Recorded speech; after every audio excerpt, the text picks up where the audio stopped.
지금 미국 금융시장을 지켜보고 계신다면 정말로 지금 당장 말입니다. 2008년 리먼 사태 이후 단 한 번도 없었던 끔찍한 징조를 목격하고 계십니다. 이것은 시스템 오류가 아닙니다. 단순한 주가 조정도 아닙니다. 시장이 완전히 공황 상태에 빠져들기 직전에 마지막 경고음이라는 뜻입니다. 이 모든 것은 단 하나의 잔인한 수치, 바로 2조 2천억 달러에서 시작됩니다. 이것은 올해부터 만기가 돌아오는 미국 상업용 부동산 대출의 총액입니다. 제발 꿈 좀 깨십시오. 당신의 예금과 주식 그리고 은퇴자금이 안전할 것이라는 낭만은 더 이상 통하지 않습니다. 뉴욕 커뮤니티 뱅크의 주가가 하루 만에 40% 넘게 폭락하고 배당을 70% 삭감한 것은 단순한 개별 기업의 문제가 아닙니다. 그것은 거대한 댐에 생긴 첫 번째 균열입니다. 헤드라인보다 더 깊이 들어갑니다. 숫자가 바로 이야기입니다. 자본은 더 이상 최고의 수익률을 찾지 않았습니다. 그것은 인위적인 변동성과 붕괴하는 건물들로부터 필사적으로 도망치고 있었습니다. 자, 이제 여기 정확한 타임라인이 있으며 우리가 직면한 진짜 위기의 실체가 있습니다.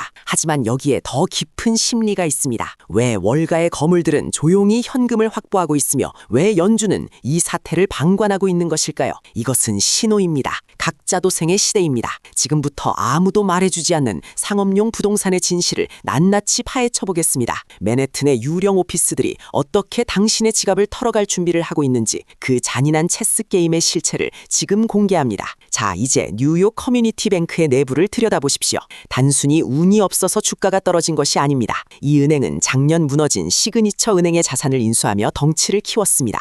하지만 그 속은 썩어가는 상업용 부동산 대출로 가득 차 있었습니다.